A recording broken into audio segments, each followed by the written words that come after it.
the manufacturing consent, correct, is the first at 1988. The title is not original. It's co-authored work with Edward Herman, passed away recently, old friend and co-author. And in fact, the basic framework, especially the first part, is essentially his, which is why I insisted over his objection that his name come first instead of our usual practice of alphabetic ordering.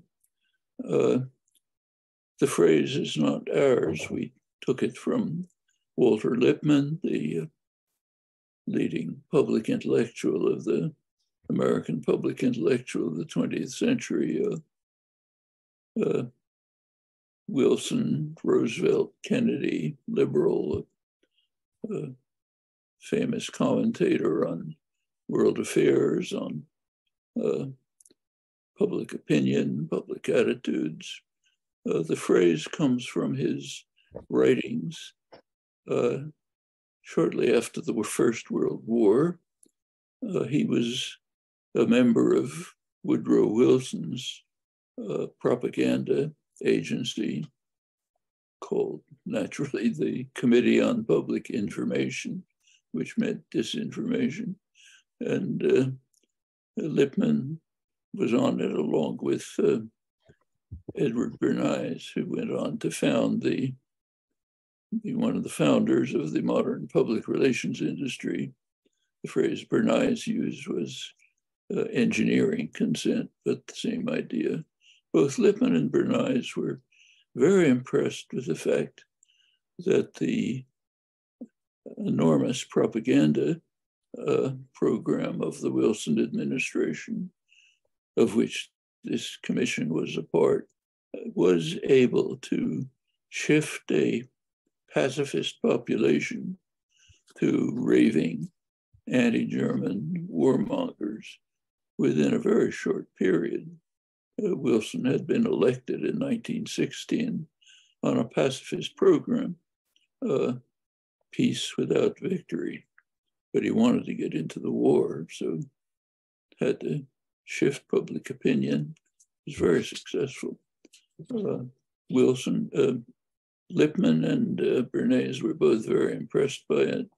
They both wrote that they had learned how malleable public opinion is and how it can be shaped by well-designed propaganda. As I said, Bernays went on to become the guru of the public relations industry, which is basically a propaganda industry.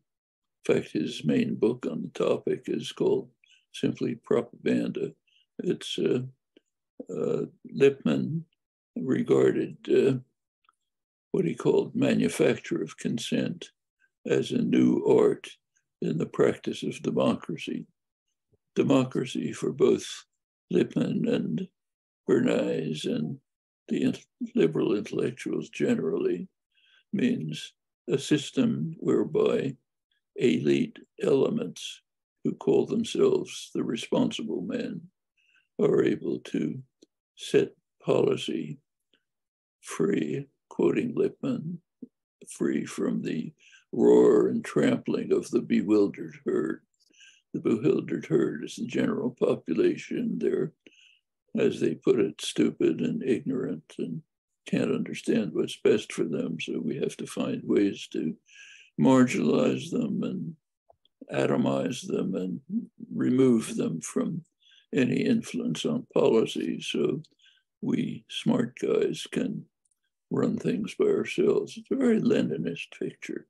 In fact, I've sometimes compared Lenin's commentaries on vanguardism and its need with that of liberal intellectuals. It's pretty similar in many ways, same concept. So that's manufacture of consent. The rest of the book discusses this. It discusses it's concerned primarily with the media. Myself have written other books which are concerned primarily with the general intellectual community.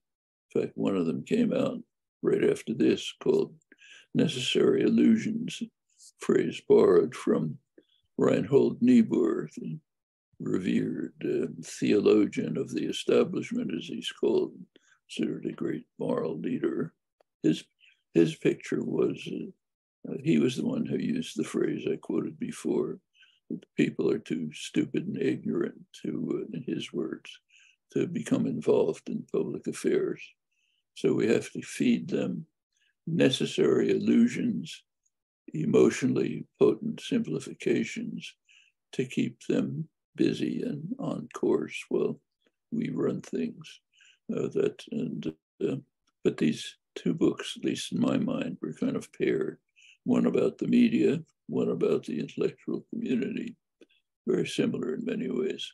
For the media, there are institutional factors that affect the shaping and choice of the filtering of how information reaches the public.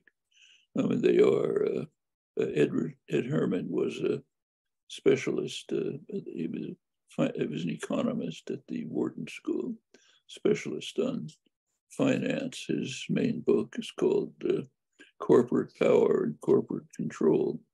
And he was interested particularly in the role of the corporate structure. So the media are, in fact, major corporations selling a product to other corporations. Their market is advertisers, other big businesses. The product they sell is you and me, readers. They try to sell readers to corporations. They're closely linked to government. You put all these factors together, you get a reasonable prediction of what the media output is likely to be. It's likely to be influenced by the buyers, the sellers, and the connections with the other systems of power. The rest of the book is just detailed analysis of media product, which illustrates these phenomena. And what we tried to pick was the hardest cases where the media made strong claims, not just marginal ones. That's manufacturing consent.